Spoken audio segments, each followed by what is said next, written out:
Hey everybody, today we are going to get set up with the Pomerium MCP demo app.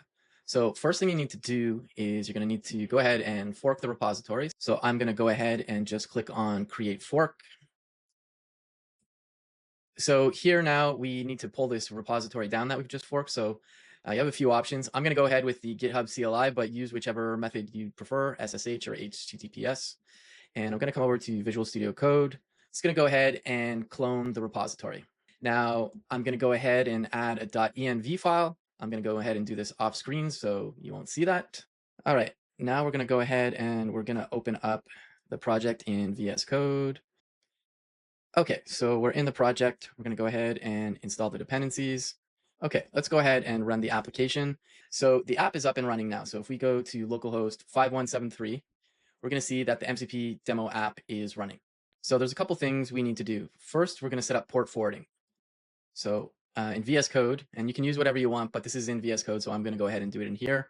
I'm going to forward a port. I'm going to forward 5173, and it's going to forward it. So one thing to note is the visibility has to be switched from private to public. You're going to get a warning about you're about to publicly forward a port. You can go ahead and say continue. And there we go. And now if I copy this URL, we're going to see that there's a publicly accessible URL for the MCP demo app now. Still not secured with Pomerium though. The other thing I have is a demo MCP server running. It's just a database with a few tools. There's a read query, list tables, and describe table tool. And this is running on port 8080. So I'm going to go ahead and add another port to forward. So I'm going to say 8080. And then I'm going to do the same thing again. I'm going to switch the port visibility to public. And again, I'm just going to say continue. And now we have the local part of stuff for development set up. You can deploy Pomerium to wherever you want to. In my case, I happen to be on DigitalOcean in a droplet, but again, put it wherever you'd like to. You can host your Pomerium instance wherever you'd like to. I happen to be on DigitalOcean in this case, but regardless, here's pretty much a bare bones compose.yaml file to get up and running. This is already running, but essentially you're going to run docker compose up -d. And let's go ahead and take a peek at the config now. Here is the setup for Pomerium. I have a few other custom things, but you will need to create DNS records for this wherever you're hosting things. My domain happens to be demo.masonlab.dev.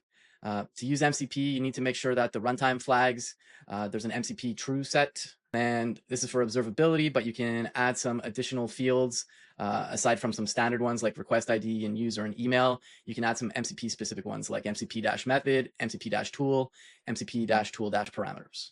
So let's go ahead and look at some routes here.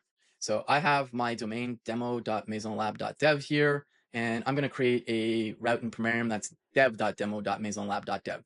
This is going to end up pointing to my MCP demo app. And if you notice here, the to field is actually going to be the port forwarding we set in Visual Studio Code. So this is for the TanStack app, the demo app. So it's port 5173 here. And we have a policy set. We won't go too deep into policies right now. You can check out the Pomerium documentation. But in a nutshell, this says anybody with the pomerium.com or nikki.co domain can access this route. The verify route that I mentioned before, this just shows the claims you have when you're logged in. Now let's take a look at the route for the MCP server. So here it is, northwind.demo.masonlab.dev. And again, like the MCP demo app, you can see that the to route is for the tunneled route that you got, URL that you get from VS Code. And again, there's a policy, there's a deny policy too. It's commented out for now. We'll get to that in a bit. So at this point, you'll have Pomerium running.